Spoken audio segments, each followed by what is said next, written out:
Today, I'm gonna bring you through my day and share everything that made me successful in grad school. Hey, I'm Sandra. I'm an occupational therapy student and amateur outdoors adventurer, and I am sharing little bits of my life so that I can remember all the fun that I get to have. So stick around for a really good time. So the first thing is just having personal goals for myself outside of just school success, like using my creativity to make content on YouTube, drawing, getting back into my fitness, those things. So have personal goals for yourself outside of school. Hey Gus, what are your goals? So the next thing I wish I knew before I started grad school was how to study. I wasn't horrible at this, but I definitely didn't utilize the most efficient practices or things that worked best for me. If you're familiar with my channel, you know that I am a Pomodoro method queen. I need the dedicated time in order to sit and focus, and that is what helped me sit and focus. But then also, what do I do during that focus time? My generation from elementary school, middle school, high school was taught like take notes, take notes, take notes. All you can do is highlight things and take notes. And the research doesn't support this for learning. Simply writing something down doesn't mean that you learn it. You have to practice all the aspects of knowing something, which includes inputting and outputting. I'll link some research to this below. There will be a few articles there that kind of support these ideas. But basically, in order to truly know something, you need to practice learning the information, which is putting it in, but also exporting the information or recall. And I have done that through flashcards. Specifically, I use Anki. I do that through quizzing friends. I do that through quizzing myself. So the inputting is the taking notes, the reviewing material, the active reading, not passively reading a paragraph, but actively reading and thinking about how information applies. And then the outputting is the practicing of the recall of that information. And if I had known to practice both of those things and not just the inputting of the information, I would have just been such an efficient studier. I remember my first semester of school, I'd go to the library with my roommate and we would rent a room and have a big whiteboard and practice just quizzing each other on the different parts of the brain, and we'd have to draw and map out the brain for our neuroanatomy class. And I didn't do that for the first exam, and that was the first exam I've ever practically failed. I think I got like a 76 and a 74 was passing. I'd never failed anything before except for my 5th grade naming the capitals of the United States test. And then I practiced more recall for the next exam and I got a 90 something, like I aced it. Wish I had known that before I started. I need a little afternoon iced caffeine moment. I don't like coffee, so I'm gonna make a chai. Another thing I wish I had known how to do when I started grad school is advocate for myself in a constructive way. I think being a grad student is a pretty powerless feeling. And so when there's ways for your programs or professors to meet your needs better as a student, there's a way to go about that conversation in a really productive manner, and there's a way to go about that conversation in a critical manner. And the one that's gonna get you further is the productive manner. Some things that I've learned just about communication and advocating for myself and for patients, which is ultimately like, maybe you don't feel the need to do it for yourself, but maybe for your patients,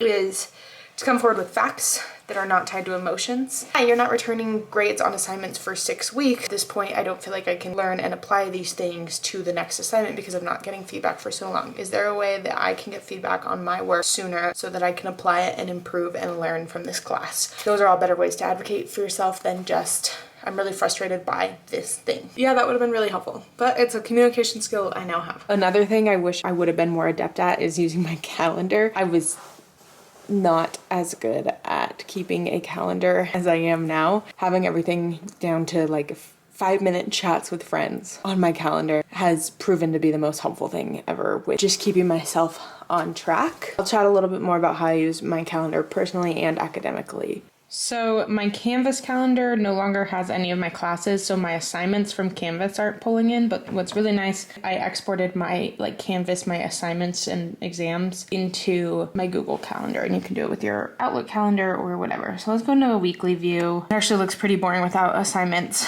That's just an example of a week, but it just helped me stay on top of everything so that I always knew what was going on and when, and that was the most helpful thing ever because all the little details can get lost. But if I just had my calendar, and then I always had like a date with myself on Sundays to go through the week and make sure that everything was there.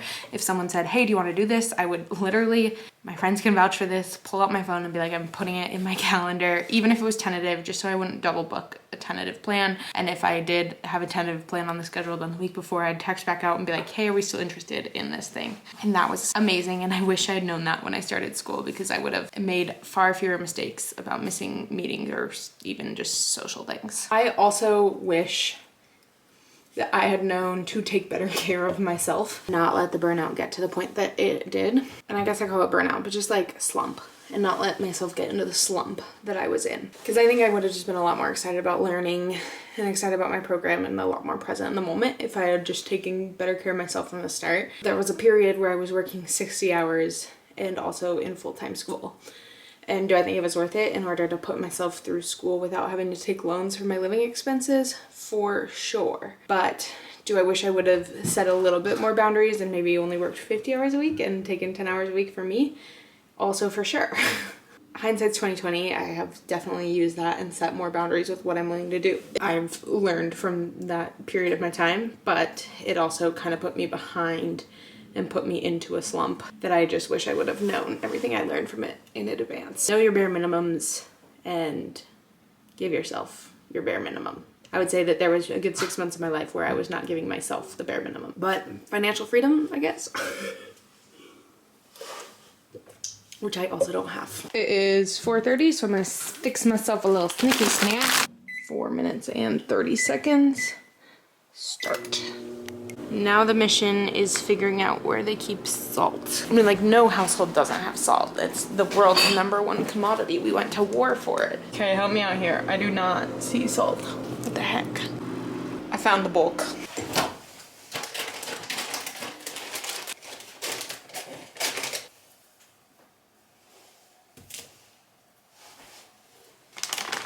Now, while I consume my yummy snack, let me just tell you how much I didn't realize my support system was gonna matter and how much they got me through. And if you are one of those people, AKA anyone I know in real life, thank you. Having people both in and out of school to just like take my mind off of school, vent about things that were frustrating, relate to or explain things that I was learning or experiencing, and just be myself with is the only reason I was able to get through it. So it's all the people at the end of the day, and put effort into your people.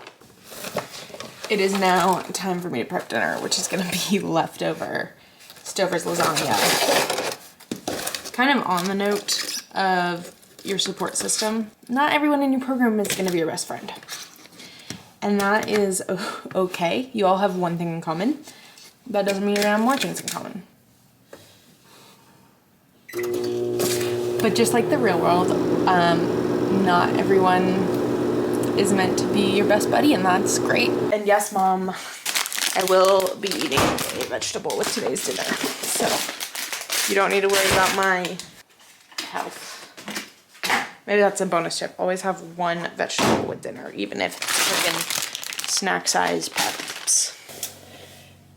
I feel pretty good about how I went about handling my money in school, and I have friends that don't feel so good about it, so I figured I'd less of a I wish I knew, but I'm glad I knew. I'm glad I had a plan with my finances going into school, and I also stuck to that plan, and I continue to learn and educate and adjust the plan as needed, and it really helped set me up for success financially. I also kind of had a plan going into school with my finances in terms of my plan for my loans. I went into school debt-free, and that really just kind of helped set me up for success going down the road. Take a look at it. It's a scary, daunting thing. Make it a date for yourself. Treat yourself to some coffee or an ice cream or whatever, and ask questions to people who might know more. Maybe you have a trusted friend, or you can talk to a friend that also wants to learn, and you guys can figure it out together. So whether you're starting school or you've been in it for a little while, whether it's undergrad or grad school, I hope you could take something from this video. Drop your little tips and tricks below, because I still have 4 months left and maybe I could improve my experience.